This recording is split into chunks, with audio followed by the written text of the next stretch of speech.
మీరు రమేష్ సార్ పంపించిన అబ్బాయా? సార్ రమేష్ సార్ మీరు రాలేదేం సార్? నేనే వచ్చి ఇవ్వాలా? ఏం పర్లేదులే, ఆడ మా వాడున్నాడు కదా డ్రైవరు, వానికిచ్చి పంపించేసి. సార్ కొత్త అబ్బాయి లాగున్నాడు, ఇంత డబ్బు నమ్మి ఎలా సార్? డబ్బు చూస్తే ఎవరికైనా ఆశే కదా సార్. అట్లేం లేదులే, వాడిని నమ్మచ్చు, నేను చూసుకుంటా, వానికిచ్చి పంపించేసి. ఏ బాబు ఇది డబ్బు, జాగ్రత్తగా పెద్ద ఆయనకి ఇవ్వు. ఎంత? 10 లక్షలు. 10 లక్షలా? నన్ను నమ్మా. నేను అదే చెప్పాను అవసరమా అని, అయినా వినలేదు. నువ్వే జాగ్రత్తగా తీసుకెళ్ళు. సరే అన్న.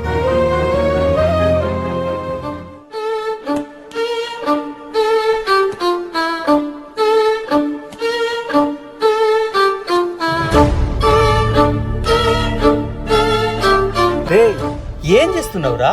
ఇందులో డబ్బులేవి?